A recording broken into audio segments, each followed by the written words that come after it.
Hi YouTube, and this is JTrain997, and I'm back this time with my review of the dollar store G.I. Joe line Shipwreck figure. Now, let's get a good look at Shipwreck here in the packaging. Shipwreck is one of my more favorite Joes, so really glad to see he made it into this line. And he actually got quite a bit of gear for compared to the other figures. He's got his mask, his backpack, what looks like Renegade Duke's pistol, and a base. So, of course, he's got all the Joes, got the Arishikage logo in this line. On the back here, you can see the other 6 characters that were available.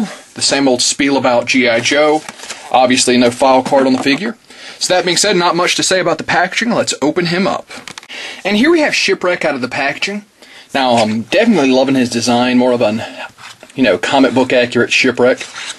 And I'm definitely digging the fact that he's very, very similar in some aspects to the Rise of Cobra Shipwreck, mainly in the head sculpt, which appears to be a direct reuse, and the backpack.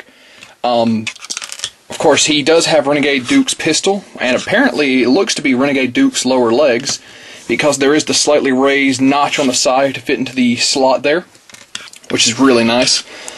Now, he does also have pegs for flippers, which were not included. More on that in a bit. Now, pulling that off, you can see the way the mask hooks onto those 2 rear pegs there. Let's actually get this light a little further back.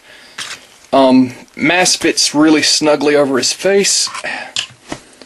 There you go. Of course, his pistol.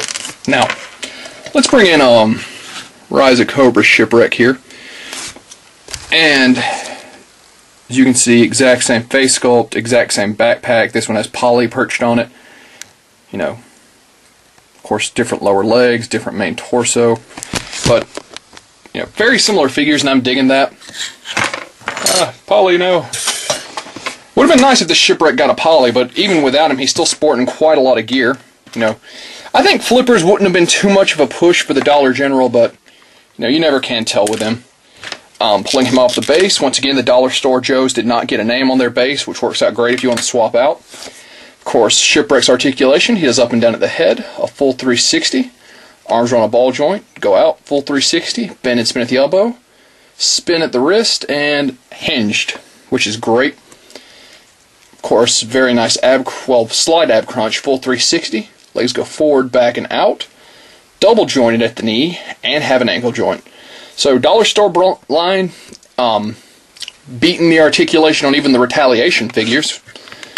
Really not buying that crap about cost cutting, Hasbro. I mean, the Dollar Store is doing it, and you can't do it. Well, I mean, the Dollar Store line is doing it, and you can't have your main line do it. Costs too much, huh?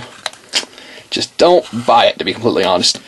So at the end of the day, $6 price tag on these, just hitting stateside. This is a great Shipwreck. I'm loving all his gear. I've got, 5 or 6 different, accessories I can slap with him. More knives. If I dig, I might actually have another poly. So, yeah, you definitely need to be checking this guy out because he is a great figure. And that being said, this is JTrain997. I highly recommend picking this guy up, and I'll see you soon, YouTube.